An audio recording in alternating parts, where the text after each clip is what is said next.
The ground itself is kind black butter, melting and opening underfoot, missing its last definition by millions of years. They'll never dig coal here, only the waterlogged trunks of great firs, soft as pulp. Our pioneers keep striking, inwards and downwards. Every layer they strip seems camped on before. The bog holes might be Atlantic seepage. The wet centre is bottomless. Seamus Heaney. In 1905, 2 workers at West Haymore stopped their peat gathering to be photographed by A.E. Haas. The tower of black, butter-shaped cubes tells a centuries-old story. The ancientness of peat is at first difficult to properly grasp. The peatland that we have here at West Haymore is up to 7,000 years old. Sphagnum mosses, cotton grasses, all kinds of bog plant, decay and form these layers over millennia. Peat is basically just organic matter. That organic matter doesn't decay because it's been kept waterlogged. So, that is all really, really important because the carbon dioxide that those plants took out of the air is then stored underground.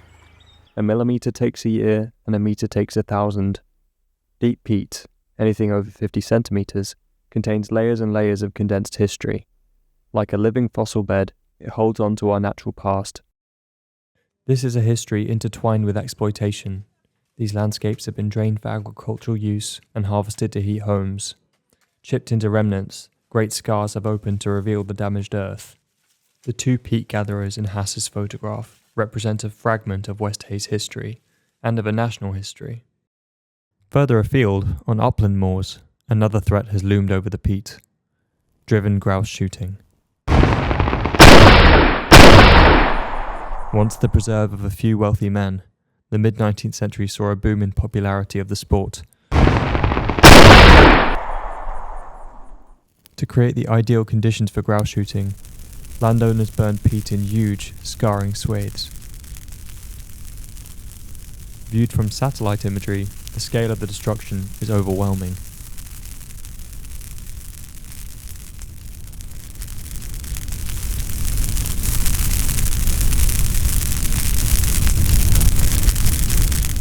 But there is hope for our peatland. Aided by new anti-burning legislation, there is growing industry based around the restoration and not destruction of these precious habitats. I'm Andy Coleman. I'm the owner and director of Quantop and Exmoor Limited. A large portion of our business is peatland restoration. We're just one element of, one spoke in a big wheel, really. There's been quite a lot of employment in peatland restoration sector in general. In the present day, West Haymore stands as a shining example of how peatland can be restored.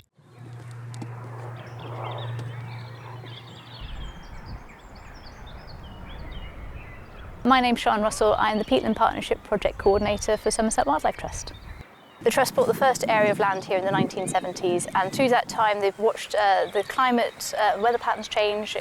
Up to about 80% of our peatlands in England are in a degraded state because they've been drained, whether it's the uplands or the moorlands down here in the lowlands like we've got in Somerset.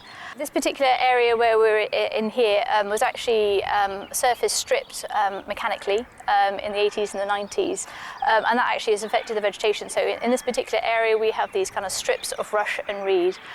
This area, we did the restoration work here 12 months ago. We have been using something called the deep trench bunding technique.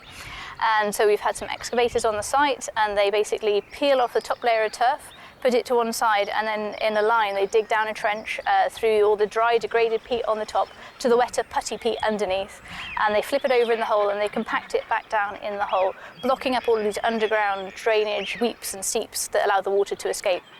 By not doing this kind of work where we're slowing the flow of water underground and on top of the peat, it actually means that they're going to dry out and desiccate, and that carbon will actually be released.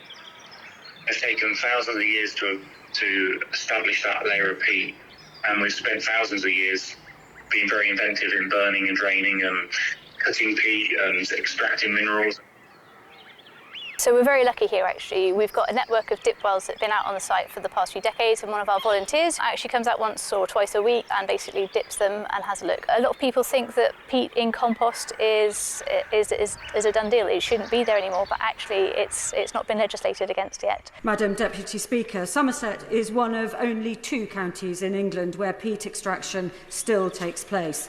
So it's a quick plea and a call to action for everyone who's watching this to keep an eye out when you do go to the garden centre butter, that you are actually buying peat-free compost and plants that are grown peat-free. Though only a fragment, the rebuilding of West Hay represents an effort to restore the lost depths of our moorlands. Layer by layer, this special habitat returns, storing away decades of history once again.